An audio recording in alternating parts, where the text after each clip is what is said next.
saying that, they'll give a proper briefing come Tuesday next week. Yes. Everybody else is on high alert that, we need to sort this thing out. But here he is saying that let's wait. We'll tell you what is going to be happening by next Tuesday. What do you think of that? And also, with the backing that they're saying that, they've lost valuable time already. Isn't it ironical? It's actually a contradiction that on one hand, they've lost valuable time.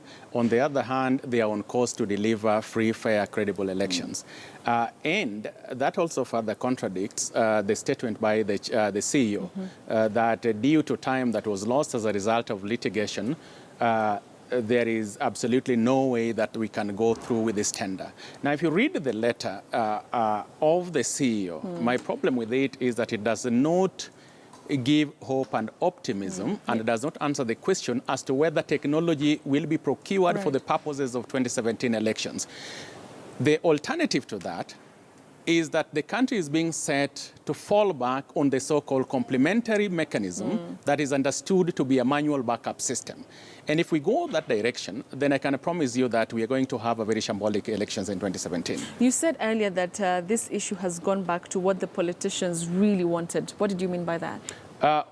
The thinking is that the politicians, there's lack of commitment in terms of using technology in 2017. Right.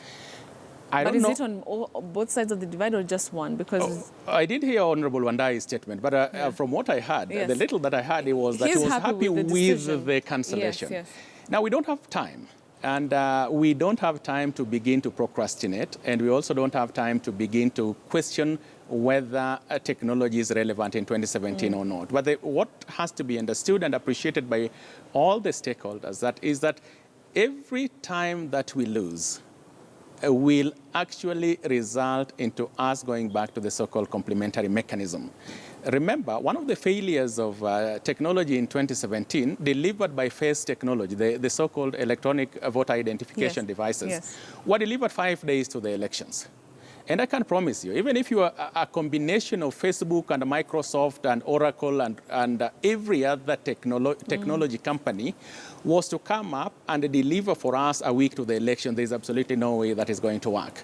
I think the country must really question whether we need technology for 2017. My position has always been that to restore confidence in the electoral process, to inject and enhance credibility in that process, then technology is a must, especially on voter registration, voter identification, and results transmission, and that was the objective of the so-called KIMS. You said something about the statement that was released by IEBC, and you said that it did not give any solution to it. Do you think from that, that they are committed to having this system in place? I actually, as I was coming here, kept on asking myself that question. The statement by the CEO, unfortunately, did not give any clear roadmap. Right. Did not answer to the question that IEBC is still on course to procure technology for the purposes of 2017 elections. It listed 3 grounds. Number 1 was cost. And I've said that Section 132 of the Public Procurement and Asset Disposal Act gives the IEBC the Commission powers to negotiate an acceptable price with the evaluated tenderer. The question is, was that section, did the IEBC invoke that section? Number 2 is that the litigation process has taken and consumed so much time, and the IEBC is lagging behind. And I've told you, there is no pending litigation, or at least major litigation that I know that is pending with the judiciary insofar as election preparedness is concerned. The last one was, of course, the ballot tenders, the procurement of the ballot papers, which was dealt with by Judge Odunga. And then curiously, I think the last issue was that as a result of voter registration process, the IEBC is not sure whether the technology as prescribed is relevant for their purposes. Right. My question is, that statement actually means that the CEO of IEBC has come up with a new specification. Was there consultation as to arrive at this new specification? Right. Secondly, as of the time this procurement was going on, IEBC knew that the voter registration process was going on. It is not a contradiction.